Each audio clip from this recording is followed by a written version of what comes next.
How y'all doing? I'm Paul Ryan, your host of the Across the Cowboys podcast. If you're new to the show, thank you for joining us. And to our regular listeners, welcome back. With me, as always, is my co-host, the greatest co-host in the world, Mike the Pig Crum. Mike, how are you? I'm doing great, man. I'm doing great. I'm so excited about this episode. This is like my guy's on tonight. This is like my guy. I'm elated. Yeah, you know what, Mike? It was funny because last week we had Robbie on, and you guys had quite the connection there. But tonight we have somebody who's really special, at least to you. That's dude. Seriously, Mauricio, he knows this is my guy. I watch him. It's the off season, so I don't get too much into the comments and stuff and that. But I listen to all the shows A to Z. I keep up on the Dallas ones, of course. Those are like my main ones, and then mine, of course. I'm gonna put mine in there. Well, Mike, let's get right to it. Where can we find you on Twitter, sir? At CeeDee Piglet, guys. Nice and easy.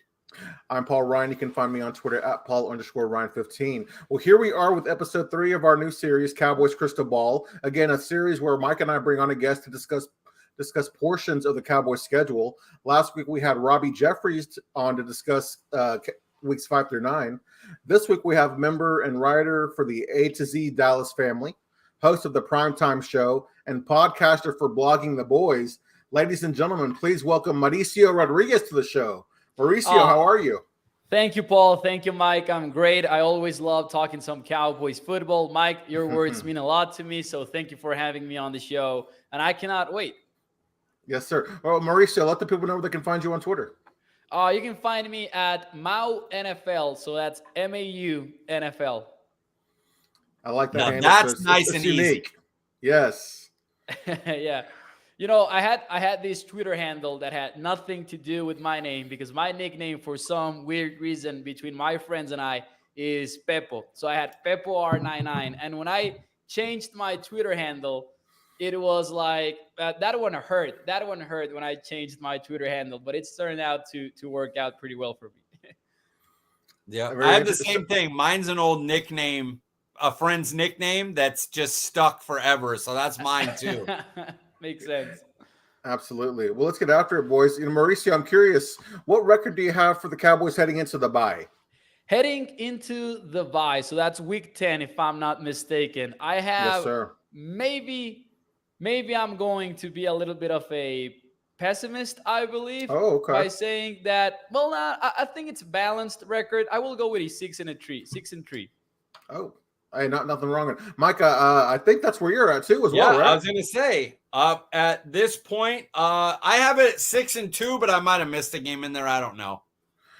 Yes, clearly I missed a game too, Mike, because I have it at 6-2 as well. So it sounds like all three of us have us at 6-3. And Mauricio, for you to say you're being pessimistic, that's kind of encouraging. Well, I think that people get scared with the opening games to the Tampa Bay Buccaneers, to the Cincinnati Bengals. So maybe that's why. Because I see a lot of people saying that maybe the Cowboys go 0-3 versus the not 0-3 to open the season, but 0-3 to the Buccaneers, the Bengals, and the Rams, right? Which appear to be the big three before the bye. I think they take at least one of those, right? Right. Yeah, I don't know if Bengals are as good even as Dallas. They got hot, but I don't know if they're as good a team, and that happens sometimes. Nick Foles won a Super Bowl, and this isn't a hit on the Eagles. But, that team with Nick Foles, if they went through a regular season, was not going to have like a top record or anything like that. They got hot, and that happens. But I don't go and play Cincinnati at our house and think, oh, we're going to be underdogs. I just don't. Let me just say, you guys were right. So I thought the bye week was on week 10, but I'm mistaken. The Green Bay Packers game is in week 10. So you guys were right. Let's make it. I will stick to a 6-2. Then I will have the same number as you guys. Yeah. A lot of NFC East games there, and then you got the Lions and the Bears. I cannot put a third loss there. I agree. Hey, well, Mauricio, I don't feel so crazy. If I'm in an alliance with you, sir, then I'm feeling pretty good. Yeah. Just kind of talking about those first 8 weeks, though, when you look at the schedule, it's you mentioned the Tampa Bay Buccaneers and the Cincinnati Bengals, and then we have a game against the Los Angeles Rams. Really, outside of those 3 games, it feels like those other 5 games are pretty winnable games. Would you agree? Yeah, you have to be concerned about the Eagles, right? We don't know what the Eagles will look like, and Jalen Hurts is always the big question when it comes to Philly. But if they turn out to work out, then that's a big game early in the season in Week 6. So you like Jalen Hurts, huh? Mauricio, is that what I'm hearing? Not really. I'm just not really, but I need to give them the benefit of the doubt because he will have quite the team. So here's what I like about the Eagles. I think that if you go position by position and you take a look at the depth of it in each of it, they might have a more balanced roster than even the Cowboys do, right? In terms of depth and all of that. So you got to be somewhat worried about that because they're also a team that you're not concerned about the trenches if you're an Eagles fan because you got that part of the game down, I would say. So that's always a concern of mine. But I have my doubts about Jalen Hurts. I would fade him a little bit heading into the most important year of his career. But also, I got to give him the benefit of the doubt now that he will have the most complete team around him. No, I always say I think the difference in the team of Eagles and Dallas is the same as the difference between Dak and Jalen Hurts. And quarterback means more. And so although I'll say straight up, Eagles are a better team than Dallas. But we got Dak Prescott and they got Jalen Hurts. And Jalen Hurts is a running back that throws okay. He just isn't that very good. Okay. Well, here we are. We're talking about after the bye. Here going into Week 10, we have the Green Bay Packers. Mauricio, when you look at the Packers, what were some key offseason additions they made that you like? Well, you got to love what they've done on defense, right? And I know that it's not necessarily an addition, but just taking care of Jair Alexander, for example, at cornerback. I know that Quay Walker was a surprise for a lot of people in the first round of the NFL draft. But I will say this, though. It fits what they want to do, right, on defense. Like, Quay Walker is a player that should fit right into what they want to do. They've got Campbell in there as well at linebacker. So it's looking like the Packers' biggest change, in my opinion, will come at defense. They were one of the lesser defenses in the NFL last year. They might be in the brink of turning into a top unit. Now, it's a big if, I would say, because it's unproven. But that would be the ones that I would turn at the most, the ones on defense, more than anything, Quay Walker. Mike, what about you? All right, so I have a little reasoning behind mine. I put Christian Watson. Now, okay. The reason I did this is because I believe Quay Walker and Devontae Wyatt, they are going to take a year, maybe 2, to really become what they are. They're very traitsy picks. And really, really good traits. And I think so's Christian Watson. The difference is, the reason I put him above is I think Aaron Rodgers will immediately elevate him more than to where, a DT just needs to build in. Quay Walker kind of needs to learn a little bit. He has all the physical traits you could ever ask for. He needs a year or 2 to learn it, Yeah. And so I kind of gave Aaron Rodgers a nod and said, let's put Christian Watson as their big addition because they're going to need somebody. And he's got all he's got the catch radius. He has the size. He has the 40 time. He has all that. So what can Aaron Rodgers do with that? And so it's kind of an Aaron Rodgers answer. Yeah, I got you. For me, I thought the addition of Jerron Reed, defensive tackle, to kind of replace the Darius Smith at linebacker, I thought that was a good move because he can play linebacker. He can also play defensive tackle, and he can move all around the defensive line as well. So, trying to fill that void left behind Smith is what was key to me. I will say this. I will say this. Maybe we're underrating the other wide receiver, right? Because they did sign Sammy Watkins, and I know we have not talked about him a lot across the NFL, but watch out for that. That could be a sneaky good signing by the Packers because he might not be healthy for the 17 games of the season, but when he is, that guy can stand up. Yeah, I agree, and that's another Aaron Rodgers thing. When you have talent, Aaron Rodgers will find a way to make it work. And so Sammy Watkins can end up having his best year if he's healthy. Yeah, you kind of look at those Green Bay receivers, and they've all got one thing in common. It's speed, and they're bigger guys. You look at Allen Lazard, Sammy Watkins, and Christian Watson. Those guys can be dangerous, especially at this point in the season. What if Watkins does stay healthy? What if Watson does catch on and he earns Aaron Rodgers' trust? That could be a big factor heading into Week 10. Yeah. Talking about the additions, of course, any team as good as most NFL teams are going to suffer some losses. Mike, what were some key losses that you thought Green Bay suffered this offseason? I mean, we all know the answer is Adams, of course. Yeah, of course. I mean, he went to but I'm from Fresno, California, so I love him. I'm glad he's back near us, not Oakland anymore, not California, but he's with his boy Derek Carr, another Fresno guy. And he's going to be a big loss, and I don't believe he's the best wide receiver in football. I think he's a great wide receiver that's elevated to the best because of the quarterback play, but he's a damn good, he's a great receiver. And best so he's route runner in be the a big league. Loss. What's that now? Best route runner in the league. Yeah.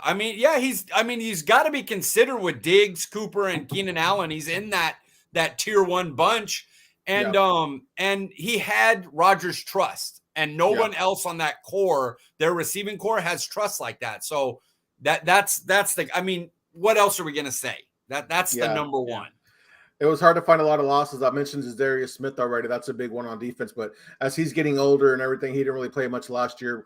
It's just kind of, you saw the season that him and his brother had. I believe it was 2020 or 2019 when they both had over 10 sacks. So, but yeah, outside of Adams and Darius Smith, there weren't very many losses. Unless was there one that caught your eye, Mauricio? I would say that maybe a sneaky one on the offensive line might be Billy Turner, right? Offensive lineman, because you're losing some like a guy that can start in there. But I would say that I was going to say also, apart from Davante Adams, which is the obvious one, as Mike said, I'm concerned about this Darius Smith one, because even with the age being a factor and all of that, if there's one thing that I do not feel comfortable about the Packers defense at this stage, is their depth at edge rusher and outside linebacker, Darius Smith. I'm concerned about that one for them. Absolutely. I agree. Well, we know that the loss of Davante Adams is going to be big, but when you still look at this offense, I mean, they've got running backs Aaron Jones and A.J. Dillon. That's quite the duo there. Mauricio, when you look at those guys, who scares you most for this Cowboys defense? I have to say Aaron Jones. Because I respect the guy too much. And at this stage, we've been talking about them losing Davante Adams. They turned to Aaron Jones a lot in the passing game when Adams was not available to them. No. So just the fact that they can target Aaron Jones out of the backfield, there have been some rumors similar to the maybe Tony Pollard rumors that maybe they want him to expand his role on offense. So that can definitely be something to watch out for. I got to say Aaron Jones, I believe he's the most complete back on the team. And I believe that he will also be used in the passing game quite a bit. Mike, how about you? Oh, Mauricio's dead on. Listen to this. 2 games against Dallas. 38 carries, 232 yards, 5 touchdowns, 6.1 yards per carry. 6.1. Oh, my gosh. He annihilates us. So, yeah, I'm terrified of that guy. Yeah, I'll never forget that 2019 game when he scored 4 TDs in our house. Man, that was pretty bad. Yeah. And it's the one thing I'll say about last year's team, and we haven't gotten better losing Brent Urban, is that run efficiency-wise, we were still bottom third of the league versus the run. And that's my pet peeve. Every year with Dak, it's been bad run defense efficiency. So, yeah, Aaron Jones is scary. For me, I'm going the other way, guys. I'm going with A.J. Dillon. You look at when you compare their workout metrics, A.J. Dillon's bigger, he's faster, he's stronger. And, man, he saw last year that he can also be a weapon catching the ball out of the backfield as well. So, I know that's a pretty scary duo, but I'm worried about that. It's going to be a cold weather game. We're going to Lambeau Field. I could see, them utilizing A.J. Dillon more to get some short yardage stuff just to kind of beat up on our defensive line. And we know that we don't have a big boy who's going to be able to stop the run. So I'm actually a little bit more scared of A.J. Dillon as far as this game goes. I mean, if he gets going, we're going to be in trouble. Dude, oh. Bad. So, looking at the Dallas offense and the Green Bay defense, Mike, which side is better? Okay, so this was good because This was a good one. Yeah, because if you're going off of last year, I'm just going to go Dallas's offense. I mean, it's easy. But we have so many questions at offensive line and wide receiver, and they've added so much, defensively, they've added a lot of talent from the draft. They've added a lot of stuff. So they kept Alexander, as Mauricio said. I went Homer. And the reason I went Homer is y'all know I believe in Dak Prescott when he's healthy. And I think if you're going for this game, no matter how good they are, Dak's going to put some points on them. Dak will score. And if you're going through the season with Dak and Kellen Moore, as much as we give Kellen Moore some shame a little bit, they've been a top 5 offense anytime they're healthy. So, I mean, I haven't seen it with Green Bay. I've seen it with Dak in the offense. So I'm going to go Cowboys, but I'm not going to argue if anybody goes different. Mauricio, what about you?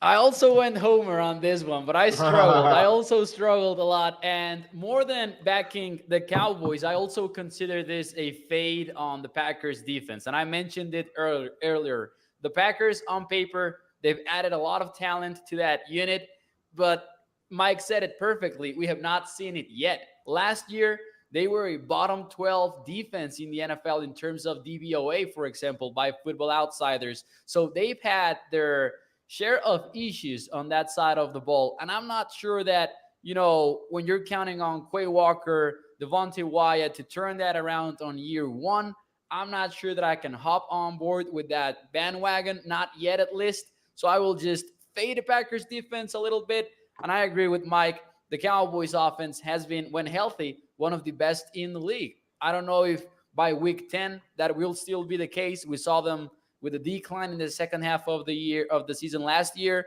but I'm still backing the Cowboys offense on this one. More of a fade on the Packers defense, though. Yeah, I don't think Quay Walker is enough Micah Parsons. He's going to need a little bit. Parsons came in and was just ridiculous. If they do that, then maybe it's closer. But I don't think Quay Walker is going to be that impactful year 1. Shout out to our first comment of the night. It's our guy Frankie Kenneth. This is to you, Mauricio. It's saludos a Mauricio. Al fin un hispano de visita. He. What's up, Frankie? Thank you for tuning in. Saludos igualmente. Yes, sir. Yes, sir. Shout out to Frankie. Love Frankie. Guys, yes, sir. Okay, so you're looking at the Green Bay. We've talked about their losses on offense. We talked about the additions to their defense. We're looking at Green Bay. Are they still a top 5 NFC team? Mauricio. They're a top 5 NFL team, I would say. And I would make them a top 3 NFC team for sure. I think that the top 3 contenders in the conference have, and I know this is not a hot take at all, but in the conference, they have to be in some order. We're not going to rank them tonight, I guess, but Buccaneers, Rams, and Packers, right? Whichever order you want to put them in. Yeah. But I think definitely they are one of the best in the conference yet. And Davante Adams, all of the respect, but is any wide receiver, even Davante Adams, that important for a team to, scratch them as a top 5 team in the conference when you were clearly one for the past couple of years? I would say no. Mike? I agree. Oh, this could lead us into this. All right, I'm going to do it. Screw it. If it costs $30 million, I will not be mad at Stephen Jones if he lets CeeDee Lamb walk. And I have his jersey. I love him. $30 million. Wide receivers are churned out too much. I got Micah Parsons. I got Diggs. I got Dak I got to pay for. I'm good keeping him. But if they decide, wide receiver, we're not paying 25, 30 million, I'm not going to go crazy. Am I crazy to say that? I don't think Lamb's even done enough to earn 20 million a year. Yeah, I would say after this year, that sounds like it will be crazy talk, but the fact is we have not gotten to that year, right? So it's right now might be fair though. But here's the thing with the 30 million for Davante Adams, that's like the new money contract portion of because it's a new contract, right? In its entirety, more or less. Yes. Yeah, it is. That's a tough one. Yeah, Tyreek Hill got up there, and then Christian Kirk was like what are we doing? And That's the market, that's why you can't say like, oh, should he be worth 20 million? Christian Kirk got hello. So of course CeeDee Lamb's going to be like, bro, Christian Kirk, what are you talking about? I'm not worth this money. So I'm good if we sign him. I'm just saying I kill Stephen Jones a lot. If he doesn't want to pay a wide receiver that much money, I get it. I'm not going to kill him for that. Just don't let Diggs or Parsons go, because then we're going to have a problem. Yeah, Mauricio, you said that you thought the Packers were a top 5 team in the NFL. I'm curious, do you think that they're better than every team in the AFC West? That's a good one. Yeah, maybe that sounded like an overstatement, right? Because you've got several good teams there. So right off the top of my head, I have the Rams above the Packers right now. I have the Chiefs and the Bills clearly above the Packers as well. Okay. And you said the Buccaneers as well, right? Buccaneers, yeah. You don't sound so confident now, Chargers. sir. Yeah, when you start listing them out, it's hard, realizing, right? Maybe not, because I would make. I don't know where I stand on the Broncos yet. I don't know where I stand on them. Okay. I've loved their roster for a long, long time. I think that they have always been a quarterback away from being a contender, and I know they will be. But just the fact of playing in such a killer division, that impacts things, right? Because that means that you will likely be playing on the road in the playoffs. So I always take that into consideration. Meanwhile, the Packers, they might have a path towards the number 1 seed in the NFC. So there's that. I don't know. I don't know, though. I love that question. And here's my thing. I think Russell Wilson, although 2 years ago had good stats, I think he's been on the decline the last 2 years. Now, that could be on the team, but he has been. And then without he needs the athleticism. Fangio, will the defense in Denver be the same without a genius running things like Vic Fangio? So question. Yeah, definitely. I would put the Packers above the Broncos for sure. Agreed. Okay. All right. So, maybe they're not a top 5 team in the NFL, but they're definitely a top 5 team in the NFC. If Dallas were to win this game, Mauricio, would it be a signature win? It would so be a signature win because it means a lot to go into Lambeau. It can be week 1. It can be week 2. Whatever it is, that's a signature win, beating the Packers at home, especially. Even if it was in Dallas, especially for a team, and this might be more, important for the fans than the actual players. But, they've owned us. They've owned us recently. It's the truth. So that would 100% be a signature win, I guess. Mike, am I crazy to think you agree? Everything Mauricio said, plus it could be a tiebreaker, and it's an NFC opponent, which could work in a tiebreaker. So, if we went in and we beat Tampa Bay and beat Bengals and beat the Rams, we beat all 3 of them. Ooh. Yeah. I'm telling you right now, none of them will impact fans like beating Aaron Rodgers in Green Bay. Right, that will be the signature win. Yeah. Let me add something here, because we talked at the beginning of the show about how easy the schedule looks like to open the season beyond the Bucs game and the Bengals game.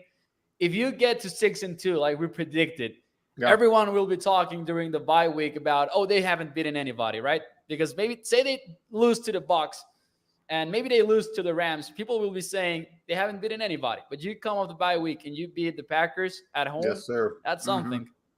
Absolutely. Bingo. All right, Mauricio, here's a tough question. Is this a win or a loss?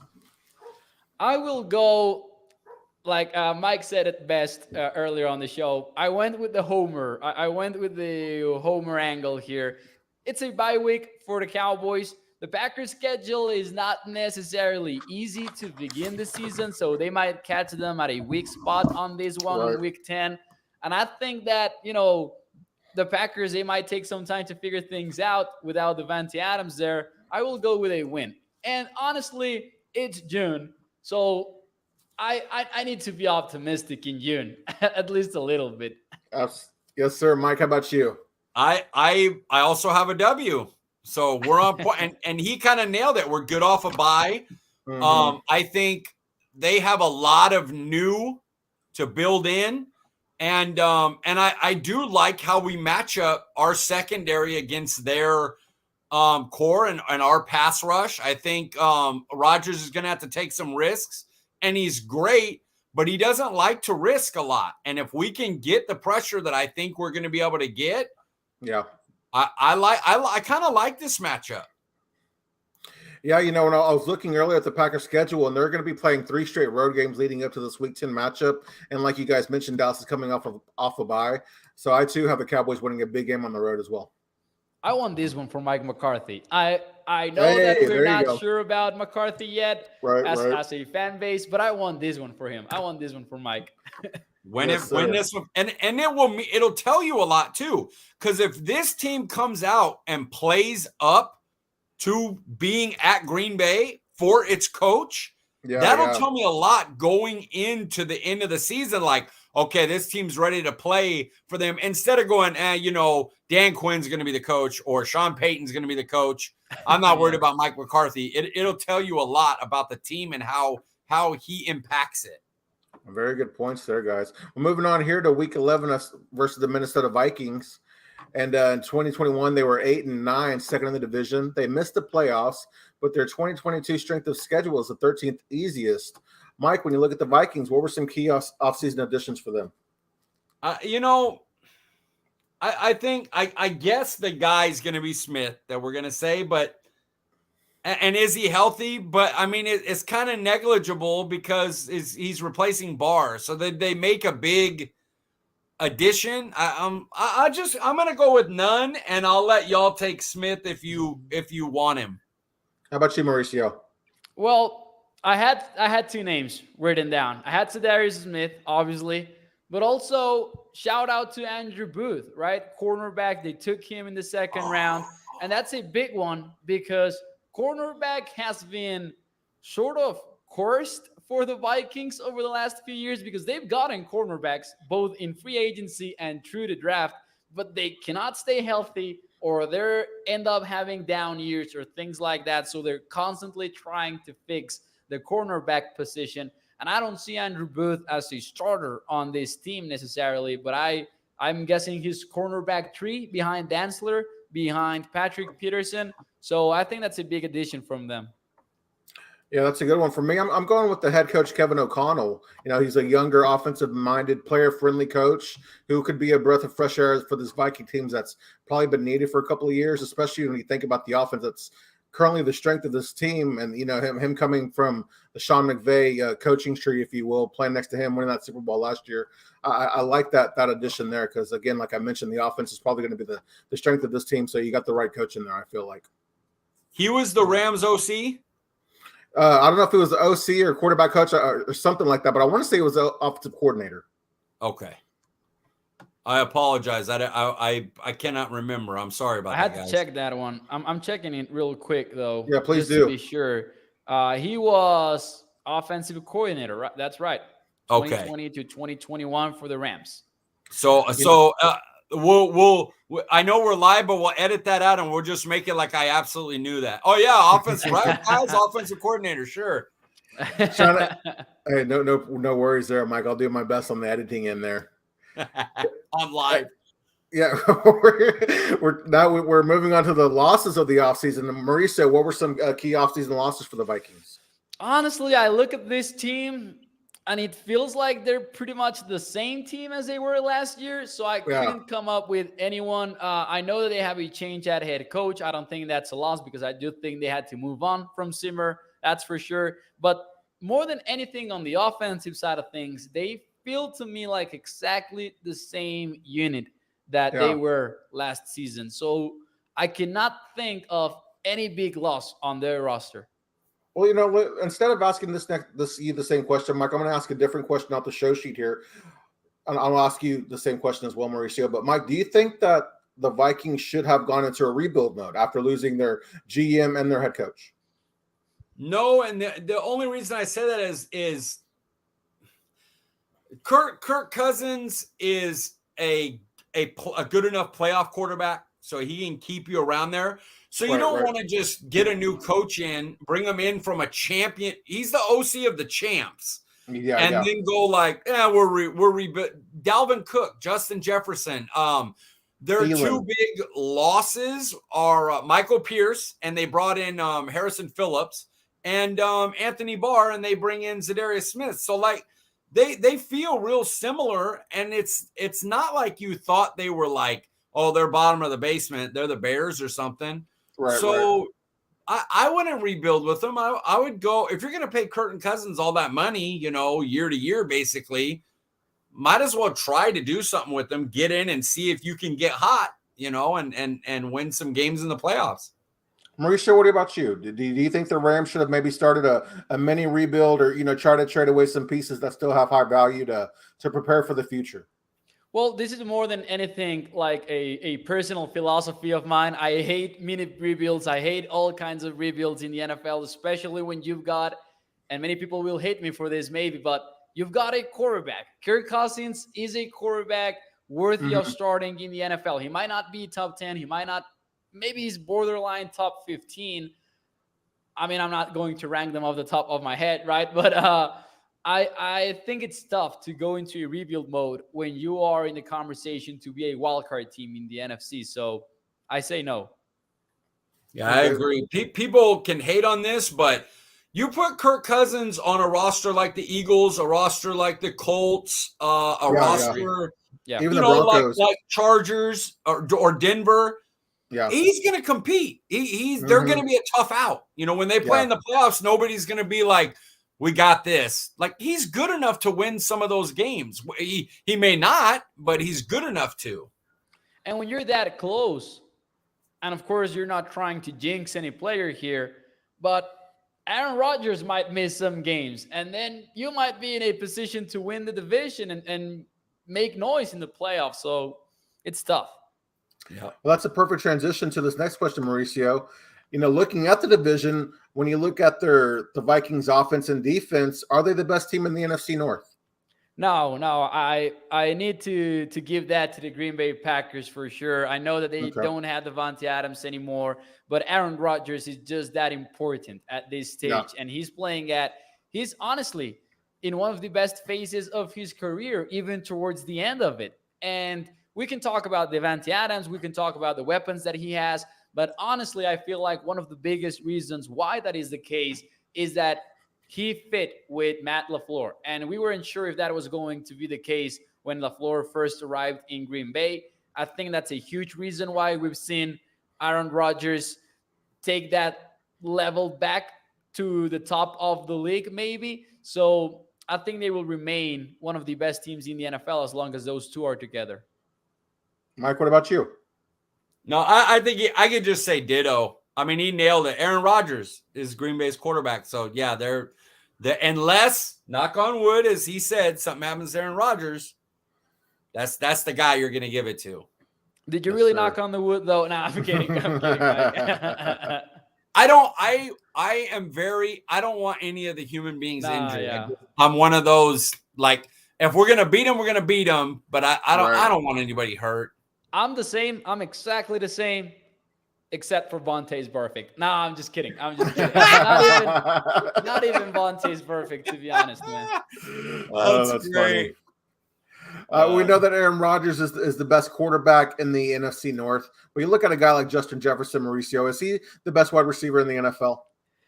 He might be at some point in the future. Today, I cannot say that he is. I would still have guys like Davante Adams ranked above him. I would still have even DeAndre Hopkins. And I know that, he was injured and maybe he was not the same guy as before. But I believe that these guys are still one level ahead of Justin Jefferson. Now, Jefferson has been so impressive to watch. He had a legit argument to be the offensive rookie of the year when Herbert ended up winning it. But Jefferson will be in that conversation for years to come. I cannot say that he is right now in 2022, though. Not yet. Mike? Agreed. Adams, Diggs, Kupp, Hopkins. I'm the same way. Hopkins pre-injury was my top one, so I'm not just taking him out because he came off an injury. I think that guy is just ridiculous. And don't forget, now Jalen Tolbert's in the league. So we got, I think, I don't think it's Homer to say he might be better than Justin Jefferson. Watch out for TJ Basher, though. Now that guy. He's tall. We need it. We need some tall. All right, Mike. Here comes a tough question. Did Dallas make a mistake taking CeeDee over Jefferson? No, because, so when a guy like CeeDee Lamb falls to you, you take him and you're happy. And you have to remember, like, Justin Jefferson came into a system built for what he does well. Build on the play action, get the ball deep. He does that. CeeDee Lamb is he a slot guy? Do we want to play him outside? Amari Cooper's on the team. So if they switch roles, I'm not saying that he'll amass Jefferson's yardage, but he would be comparable. They're both so talented. I think Jerry Jeudy in Minnesota would be a damn good receiver too. He got stuck in Denver, and then the other one unfortunately had his issues, but he was a talented guy too, Henry Ruggs. All four of them were talented. I think Justin Jefferson is the best of them, but you didn't make a mistake. CeeDee Lamb's gonna be a killer this year, so not a mistake. No. Mauricio? I agree with everything that Mike said. I think that the conversation will change. Maybe 1 year we will feel better about CeeDee Lamb. Maybe another year we will feel better about Justin Jefferson. I just do not want Cowboys Nation to remember taking CeeDee Lamb over a wide receiver drafted by the Minnesota Vikings to become a storyline, just like with Randy Moss, though. Hopefully that doesn't end up being the case in the long term. Absolutely. God, please don't. Sticking with the Minnesota Vikings here, Mike, I'm sure you're a big fan of this question. I'm going to ask Mauricio first. Are Dak Prescott and Kirk Cousins closer in talent and rankings than people would like to admit? I have always been high on Kirk Cousins. Let me tell you that. I have always been high on Kirk Cousins, or at least higher than your average fan. However, I am higher on Dak Prescott than the average fan. So I think that with Dak Prescott, you're talking about a guy that to me is a lock top 10 quarterback in the NFL. And with Kirk Cousins, as I said earlier on the show, maybe he's borderline top 15. I do think he's a good quarterback. I just have so much faith in Dak Prescott and where he's going because he's young. I know he's been playing since 2016, but the guy's young. He's not even he's in that peak area maybe of his career. Maybe we're getting closer to the peak now, but he's still there. So I'm still betting on Dak Prescott to be a way more talented quarterback than Cousins. Mike? I feel like I should not answer it and just be mad at you for even putting it like I would normally do, but I'm going to be nice and answer it. Kirk Cousins could never be what Dak was the first 6 weeks of the year. He was MVP. After the New England game, I legit told him, I said on the podcast after New England, he's the best quarterback in the league right now. Maybe I jinxed him. He hurt his cap. Maybe this was my fault. But Kirk Cousins just is not going to be in that tier, not there. So, there's just levels. He's very good. He could be a playoff quarterback. He can't get to that. There was a time last year where we were like Patrick Mahomes, Aaron Rodgers, Dak Prescott. Like, those were the guys. You can hate Dak Prescott all you want. After the New England game, when he annihilated Bill Belichick, record-breaking in New England, there's nothing you can say. Now, afterwards, okay, I get it. But at that point, we were talking about him being tier 1. That Cousins ain't getting there.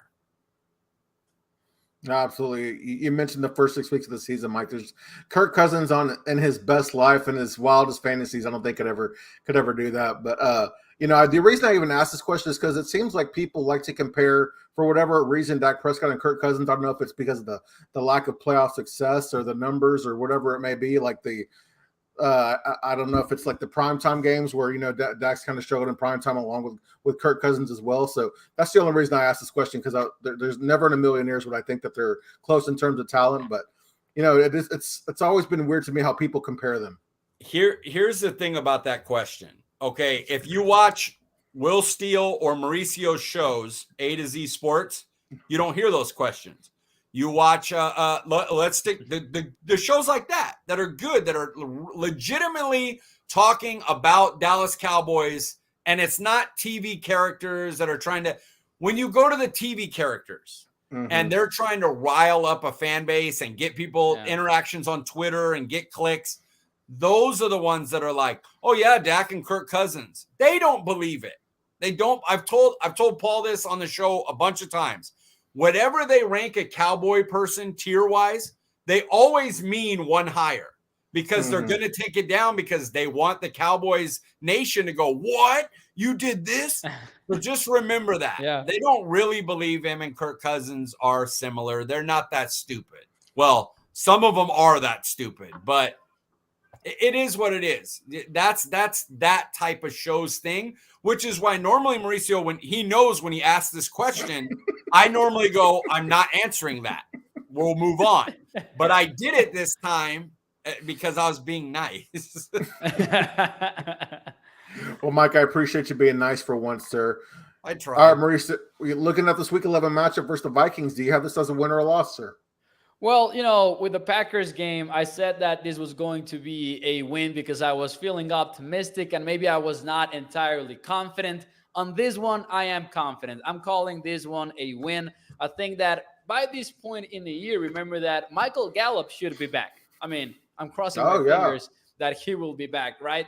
So you will have CeeDee Lamb, Michael Gallup, and a combination of Jalen Tolbert, maybe James Washington, and those guys at wide receiver. I think they get the better of the Vikings cornerbacks, even though they have some talented guys in there. Mike? I'm going on a shocker here, and I'm gonna pull the human element here. Okay, our backup quarterbacks beat Minnesota the last 2 times. Yes. This new coach is gonna tell them about that, and we're gonna be coming off of finally beating Aaron Rodgers in my mind, in my thing. So I think we kind of go, oh, we beat Aaron Rodgers, angry. All right, this is great. And this team comes in like, these dudes' backups beat you last 2 times. And I just think for some reason, I think mentality-wise, I think they're going to pull out a win here and get us. And the split we expect is to lose to Rodgers and beat Minnesota.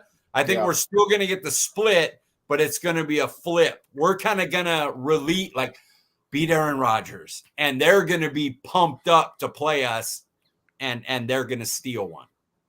I like that storyline there, Mike. I really do. That's an interesting twist there. But for me, after 2 straight road games for Minnesota against physical teams in Washington and Buffalo, I feel like Dallas wins their 2nd straight game on the road, and I have this as a W. I love the way you're looking at the schedule now, Paul. I just love it. I take credit for that, Mauricio. Hey, I was going to give you credit. But I love looking at the travel, looking at how physical the teams are. We used to talk about how you played Legion of Boom and you'd lose the next week. Yeah. Every team that played them the next week. That effect was crazy because that was statistically, it was insane, right?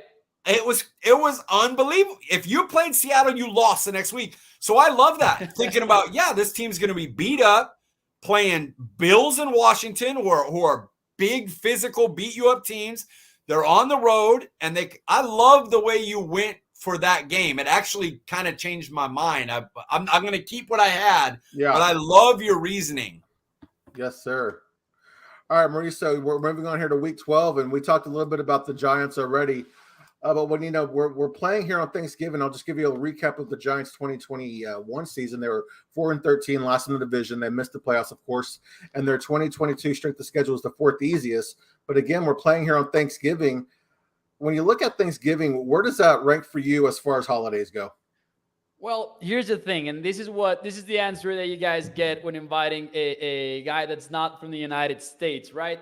The thing about where Thanksgiving ranks in my holiday rankings is that it doesn't even rank at all, because here in Mexico, we really don't do anything in Thanksgiving. Like, if you're a football fan, you will watch football, sure, but not every family, and I would say that it is very uncommon for a family here in Mexico to have Thanksgiving dinner. That is very rare. Oh, wow. In my family, we did it a few times, but it was just an excuse to watch football, right? So, yeah, in reality, we don't really do Thanksgiving, to be honest.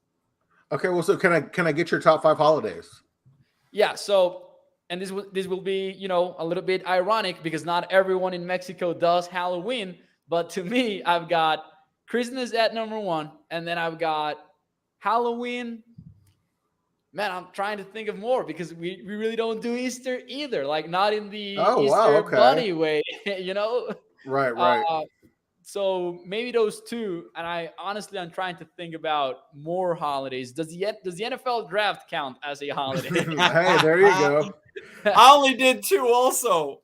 Because I'm going to include NFL dates here just to make it a little bit more interesting. So I will go with the NFL draft at number 3. Okay. And that's ranked above the NFL kickoff, which is ranked at 4th, and then the Super Bowl at 5th, because the Super Bowl is bittersweet, to be honest. It is bittersweet. And Mauricio, I'm curious, is Halloween, you say that's your second favorite holiday, is that kind of a big celebration there in Mexico? No, not every family does it. Not every family does it because there's Dia de los Muertos in here. I'm sure that you guys watched Coco, the movie. I know that Mike is a big Disney fan. So the thing about Coco is that it's like 50% Mexican culture and then it's 50% maybe Catholic religion, right? So it's a little bit of a mixed bag there because some people say that you shouldn't do Halloween and all of that. Yeah. It's a controversy. In my family, we made a huge deal out of it. We decorated the whole house. Once we put together about 900, and I'm not exaggerating, I promise, 900 candy bags, and they all went away because we decorated the entire patio, and it was like a special event for people that went there, and it was fun. What's your favorite candy to get for Halloween? My favorite candy? Yeah. You know, this, I don't know if you guys have this in the United States. Have you had the dragoncitos, which are like this paper? It's like spicy. Oh man, I'm not even I like a spicy sugar kind of thing. And then they put them in this paper envelopes, so it's like a spicy / sweet kind of candy. Huh? No, I've never heard of that. I will ask. I'm gonna ask B about that for sure. Yeah, tell her about Dragoncitos. She will know exactly what I'm talking about. I'm entirely sure about it. Now, most candies here in Mexico, like the good ones, are, you know, spicy ones. Yeah. Mike, I know you said you only have two holidays on your list, so give me where does Thanksgiving rank for you? Well, Christmas has to be number 1 because I'm a Christmas Eve baby. So I'm one day away. So I have to put Christmas. And then, like he said about Disneyland, I'm a Disneyland freak, and my favorite time is Halloween. I love the villains. I love to go during Halloween. I'm going twice during Halloween time this year. My boss is not very happy about that. And then Thanksgiving would be 3rd. I like the food and the football. Yeah, you've got the infamous comment from year 1 about Thanksgiving, what you have to do for your family. Yeah, and what's great is, thank God, so I've had to cook Thanksgiving for a long time, Mauricio. My brother, who is a chef, last year kind of took it over, and I'm hoping that trend continues because when it's so basic, like they're so like salt and pepper, don't put too much salt, and I want to cook something different, like a different culture every year, and like what they would cook for this holiday, and it's always like turkey, you know, box stuffing, and I'm like, I don't want to do any of that, so I'm glad my brothers took it over now. Awesome. All right, well, Mauricio, I guess you don't have an answer to this next question. I don't know if you're a pie guy, but I'll ask you, do you have a favorite pie? Apple pie. I'm going to stick to the basics, and I will say apple pie for sure. Nothing That's the one that we've always gotten in my house. Mike, what's your favorite Thanksgiving dessert? Banana pudding.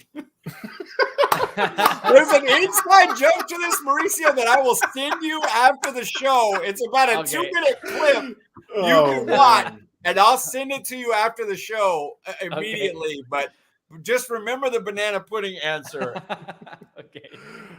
For me, Mike, I don't know how familiar you are with this or you either, Mauricio, but I'm a big fan of the pumpkin pie with the Cool Whip topping, personally. Ooh, of course. Yeah. I'm fat, dude. I've had like the pumpkin roll. Have you had that? Oh, yes. Which is kind of similar though, but in a roll. My mom cooks it, and she nails it every time. Oh, love it. That sounds great. Roll, all right, Mike, I'm sure I know the answer to this question, but is turkey overrated, whether it be turkey on Thanksgiving, deli meat turkey, or just turkey in general? Turkey is not overrated for leftovers. I like to take the leftovers, and I'm creative when I cook, so I'll make enchiladas out of it. I'll make a million things. We don't need to go over everything, but but for day of, like turkey on Thanksgiving, it's all right. Whatever, if the gravy's good, the turkey will be good. Mauricio, how about you? What are your thoughts on turkey?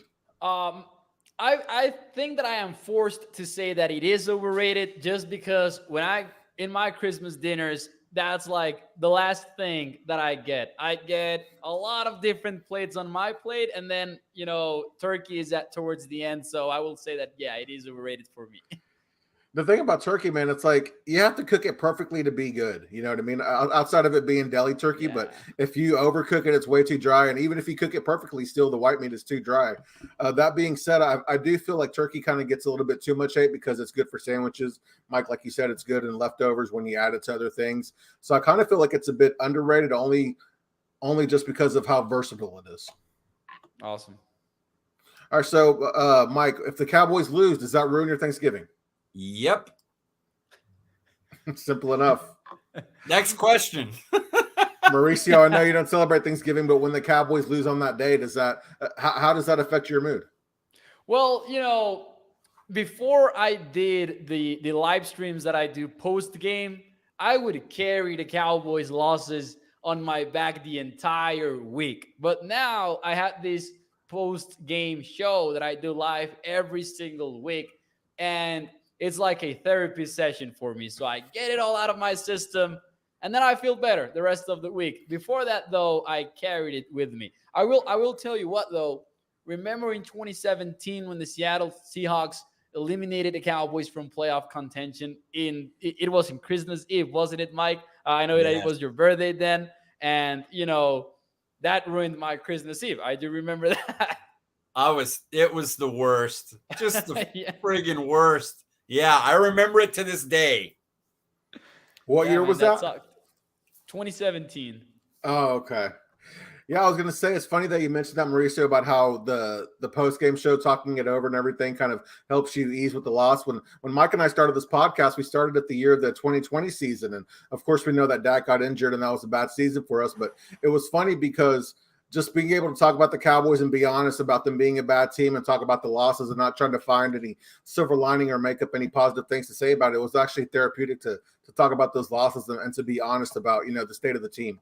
Yeah, most true thing I've heard. It really is therapeutic just to go on the pod and talk about it, and to listen to you and Will the next morning and that night and the next morning. Totally therapeutic. It really was. That's awesome. All right, Mauricio, we're talking about, leading up to this game, we're facing the Vikings, we're facing the Packers. But if Dallas were to lose to the Giants, would that hurt us bad if we were to win the two games prior to that? Nah, it wouldn't hurt as bad, because that the Giants are not a threat. It would suck because you want them to be consistent. Right. But I'm guessing that Cowboys Nation, well, I cannot bet on Cowboys Nation being reasonable, but for me at least, it wouldn't be as bad, because you feel you could write it off as a down game, right? Like, they laid a dot maybe, but I would say that it wouldn't hurt as bad, because the wins that will matter the most are likely to be the Packers and the Vikings. Right. Mike, what about you? I agree. If you wanted to be cynical, you could be like, it's a division game and this and that, but if you gave the option, everybody would say beat Green Bay and Minnesota, and you'll be cool with the loss of the Giants. Yeah, exactly. And especially when you think about the third game in 10 days, the third game in 10 days, we know about how the schedule is set up and everything. So this would be a much easier pill to swallow, especially if we won those first 2 games. So, talking about this game, then, Mauricio, do you have this as a win or a loss? I win. I do. Every game versus the Giants, to me, I have it as a win. Do you not believe that, maybe Dabble can turn around that offense, kind of get them in the right direction? Yes, but not in year 1, though. I'm not sure about it happening in year 1. And what are your thoughts on Daniel Jones? I think he will not be there for long. I have my doubts that he will be there for long. I like some of the stuff that he does. I think he is very athletic. I have concerns about the way that he handles the football. Mm-hmm. I think that he is not the long-term answer for the Giants. And I know that they want to give him another year because John Mara said that they don't want to, let him go without giving him an opportunity because they've done everything to ruin his career, in his own words. But at the end of the day, you brought in a new head coach. If he doesn't like what he sees after year 1, you need to give him the freedom to do his thing and go get another quarterback, especially in such a quarterback-loaded class like the one that we're getting next year. Absolutely. Sorry to go off track there, Mike, but what do you have this as, a win or a loss? Win. Easy.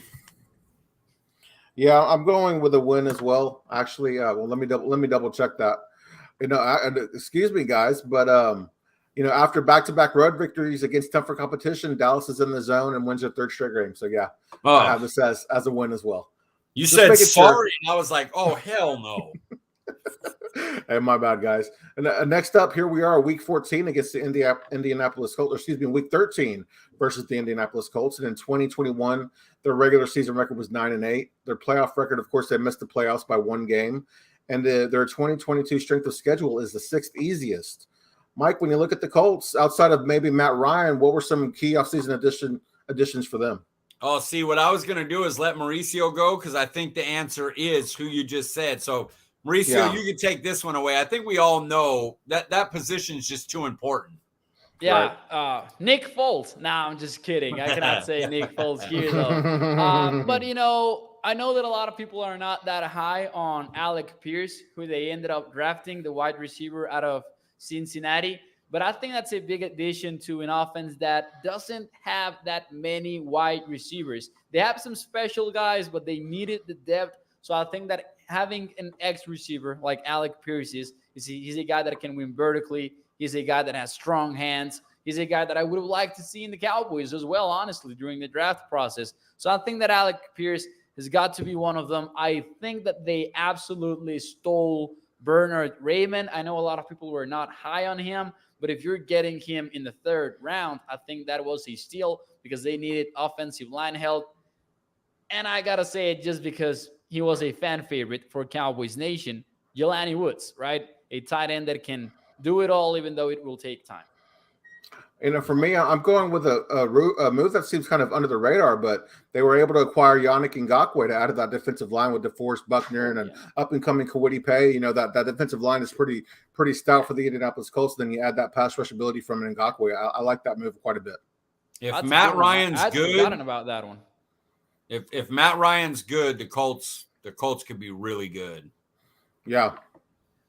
Looking at the Colts, was Carson Wentz their biggest offseason loss, Mike? That was an addition. That was their addition by subtraction. Was just getting that guy off the roster. So I really had no loss. I didn't have any losses for them. I thought they had a pretty damn clean offseason, honestly. What about you, Mauricio? Was there anything that caught your eye?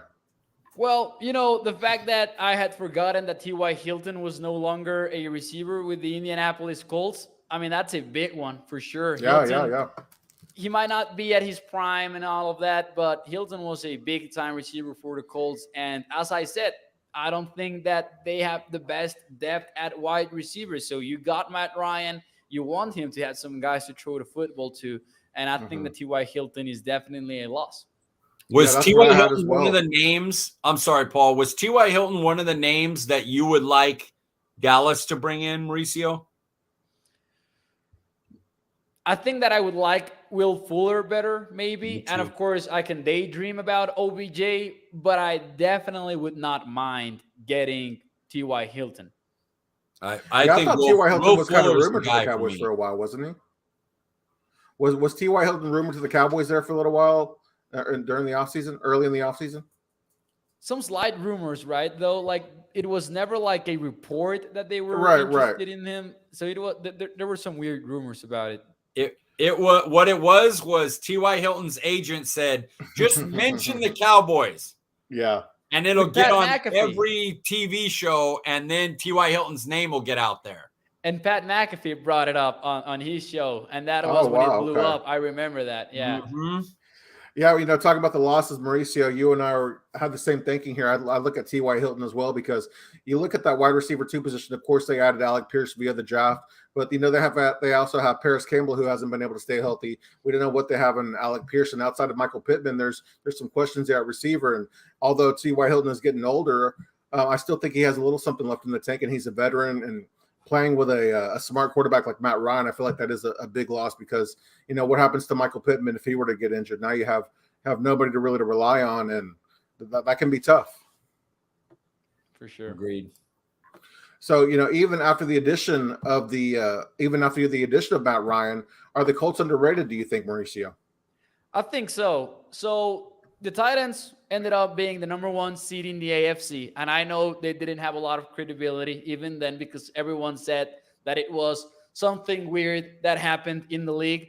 But everyone, or not everyone, but a lot of people would make the Titans the favorites to win the division. And I've got the Colts winning the AFC South. I think they have a pretty balanced roster on both sides of the ball. I think that they can dominate the trenches. And I like Frank Reich as a head coach, honestly. So, yes, I will say that they are underrated to this point.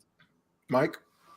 I put them as properly rated. And the way I looked at it is I thought most people think them or Titans are the contenders in the South, and that they would be a tough out in the playoffs. And it kind of depends on, does Matt Ryan have a fall off at all? If he's better than Ryan Tannehill, I think they win the NFC South. If he's fallen off at all or can't transition as well to a new spot, then the Titans could win the division. I think they could still make one of the 7 spots for a wild card. And then nobody's going to want to play that team. Matt Ryan's been to a Super Bowl. They're tough on the offensive line. They're tough on defense. They have a good coach who's won as a coordinator before. So I think they're pretty properly rated. A playoff team who could win the division and would be a tough out. Okay. When game planning for this game, Dan, looking at Dan Quinn here, Mike, should Dan Quinn's focus be stopping Matt Ryan or Jonathan Taylor? You know my answer here. The Dak era, we don't stop the run in big games, and it terrifies me playing Jonathan Taylor, especially we seem to be okay at it in the division. The minute we play somebody outside of division, they can just butcher us. And we've seen Colts do it literally. They've done it before. So yeah, I definitely am. I would rather stop Taylor and make it get to 3rd down, and then Matt Ryan, good luck against our pass rush. So that's how I would play it. What about you, Mauricio? I would go with Matt Ryan just because I like if I'm talking about defensive philosophy, give me the defense that focus on stopping the passing game and force the other team to run the football. But I'm way more scared about Jonathan Taylor than I am. And I know that sounds ironic, but I'm scared about Jonathan Taylor. But overall, I just feel like my philosophy would be to stop the quarterback first and the passing game. I'll say that in any generic game, if you told me what's the key, you'd always say exactly what Mauricio said. It does worry me, Jonathan Taylor, though. Like you said, he's scary. Yeah, I can see Jonathan Taylor and Naheem Hines really giving our defense fits if we don't stick to our assignments. You know what I mean? I love Hines. That's a great player. I do too. Me too. Mauricio, when you look at this matchup, do you think this game will be one in the trenches or in the red zone? Well, one of the things that I love about watching the Colts is watching their offensive line play. They do some special things with Quentin Nelson in the middle there. So I will say that in the trenches, I love what the Colts are able to do in the trenches. I think they also have a very decent defensive line. So I think that it will definitely be defined in the trenches rather than in the red zone. Mike? I'm going to sell out on this one and not really answer by answering. I'm going to say both. For Indy, it's in the trenches. If they can just bully us around and run the ball, that's going to be their key to it. I think for us, though, it's the red zone. Not only us scoring TDs, but even if we're run on, can we hold them once we get into the red zone? So I think for Indy, it's going to be about the trenches. For Dallas, it's going to be about the red zone. And the truth is that's a cop-out answer, and I shouldn't be allowed to do that. Mauricio, when you look at the offensive and defensive lines, I mean, who do you think has the advantage there? Is it Dallas or Indianapolis? I will go with it's a close one because I think that both teams have, question marks across the trenches. I will go with the Colts, just like by remembering what they did to some of the opposing defenses that they faced late in the season. Remember what they did to the Patriots, for example. The Patriots were not budging that much, but they got to the second half and the Patriots got out physical. And we've seen the Cowboys get out physical sometimes. I don't need to remind anybody of the Broncos game in 2021, but it happened. Yeah. So I am leaning towards the Colts on this one. Mike? I 100% agree. They got a DeForest Buckner. We don't have no DeForest Buckner. Even if you add Parsons to DN, we win the edge rush, but they're inside of their offensive line and they're inside of their defensive line, which is kind of more the trenches. Right. They're better. All right, Mauricio, looking at this Week 13 matchup, is this a win or a loss? I will go with a loss. Because, I've been optimistic with the wins to the Packers and the Vikings, but the NFL is a league of matchups.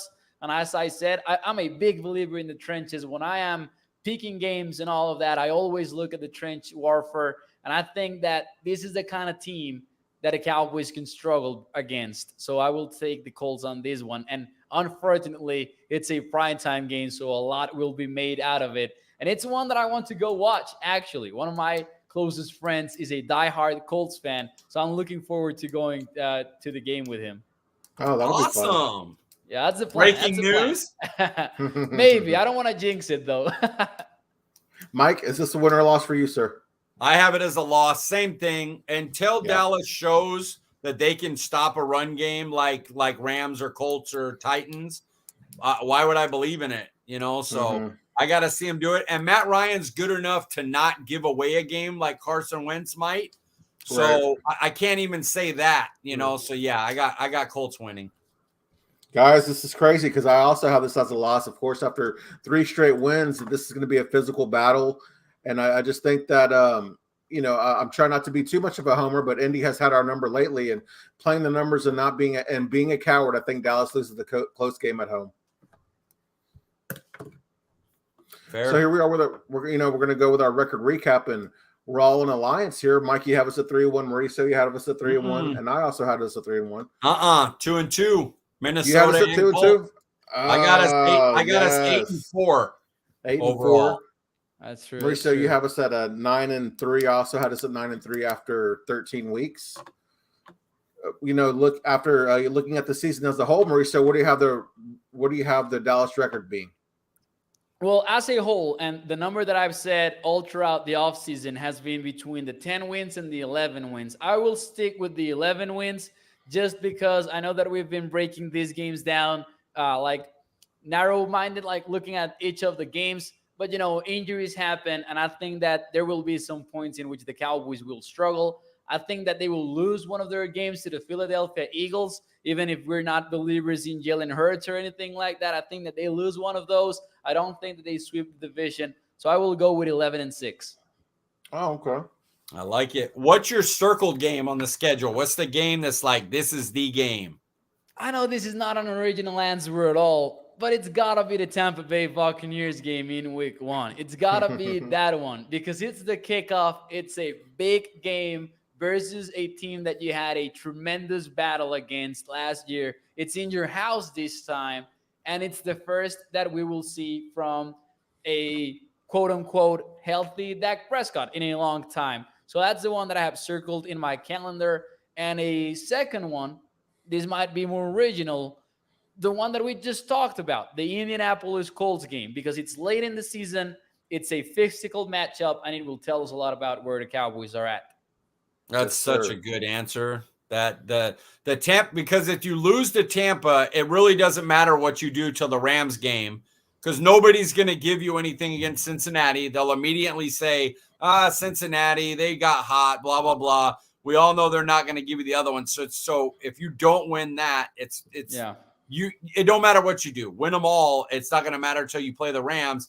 And then the Colts, absolutely, the way the run game is, so important. At 11-6, Mauricio, is Dallas a playoff team this year? It has to be. It has to be, because they have to be the favorites in the NFC East.